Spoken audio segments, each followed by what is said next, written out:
Hey, Stephen Young here doing the Junkyard Crawl with help from our friends at High Octane Classics in Auburn, Mass. Thanks, guys. This is a 1970 American Motors Rebel SST station wagon.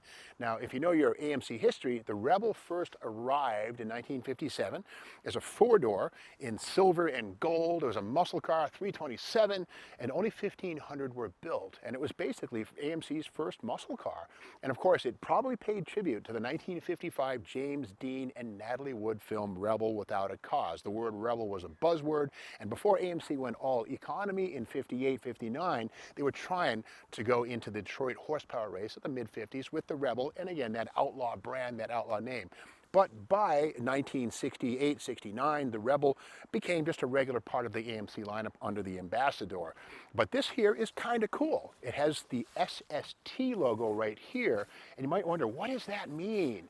Well, you got to remember that on March 2nd, 1969, the very first flight of the Concorde, which was the supersonic transatlantic jetliner that would go from New York City to London in 3 hours, twice as fast as a Boeing 707, took flight. And everybody wanted a piece of the SST mystique, so AMC took SST and added luxury and this chrome stripe down the front. Now, SST was also optional on Javelin, Ambassador, and other models, but again, SST was strictly a trim package, which paid tribute to the idea that the Concorde, the supersonic Concorde, was a big deal in '69, which it really was. Now, this one here is not going to be as fast as a Concorde. It has the 304, but a nice logo, new for 1970. The 304 grew out of the 290, but I like the red checkerboard in the zero.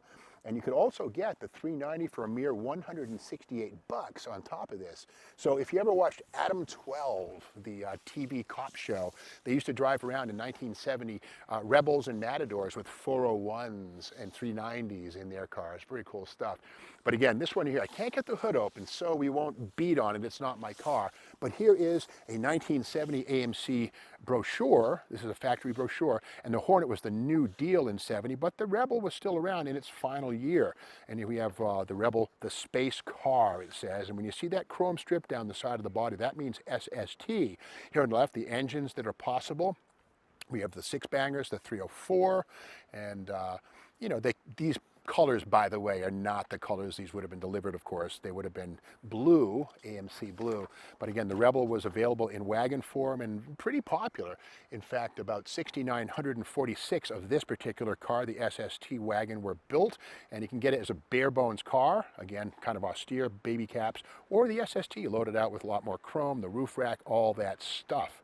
So great looking car, really. A lot of people say that if you like a Mopar B-body, like a 68 or 69 Belvedere, you like a Rebel because they're kind of similar in their styling. Let's look inside this, and you gotta love AMC's flush door handles right here, a styling touch going back to 1968. The Javelin, the AMX have this as well.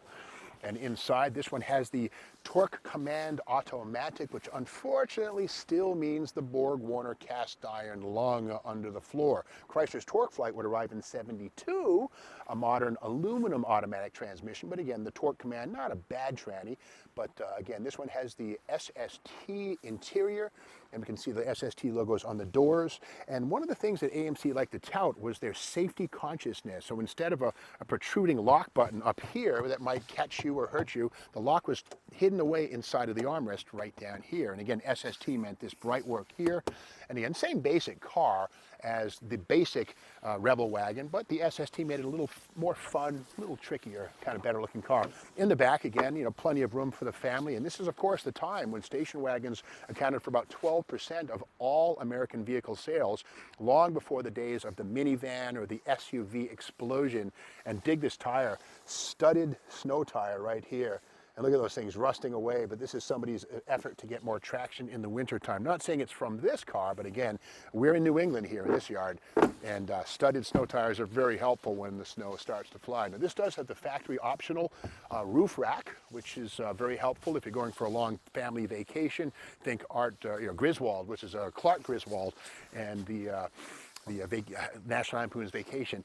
But you got to remember too, 1970 was also the year of the Rebel machine, and this is a Johan model kit, of the Rebel machine. Now the 390 in the Rebel machine made 340 horsepower, and these were just red, white, and blue, really cool cars. Also available in yellow, I believe maybe green as you went along, but these just great psychedelic advertising right there. This is where American Motors was starting to come out of its slump. In 1967, they had a multi-million-dollar loss, near bankruptcy, and they pulled it together. But the weird thing is, the advertising for the machine was a little confusing. Here it is right here. This is from Hot Rod magazine.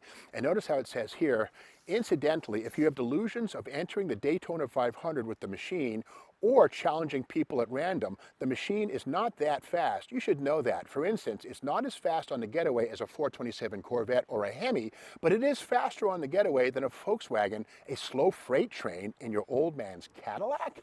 That's in Hot Rod magazine, they put that ad. So, you know, I know that in the 60s, Volkswagen was doing these understatement anti-hero ads. And I think AMC's ad department said, you know, let's try to undersell the machine and play the irony and the sense of humor. It kind of work, but saying your car is not as fast as fast on a slow freight train, is that really a good way to sell cars? I don't know, it doesn't matter. But these were fairly popular. Again, the Rebel below the Matador, and the final year for Rebel right here, 1970, as AMC moved into the 1970s with smaller vehicles. The Hornet, the Gremlin really kind of took a lot of the attention away from the big cars as the OPEC fuel thing arrived in 73, and big cars like this gave way to smaller compacts. So that's the story of the Rebel. The Wagon, as seen here, began in 1957 as a performance car, 327, lightweight car, perhaps one of the first muscle cars. But again, by 1970, it was merely a brand on 2-doors, 4-doors, and wagons. If you like this video, be sure to subscribe to Steve Mag's YouTube channel. We'll be back tomorrow with more Junkyard Crawl.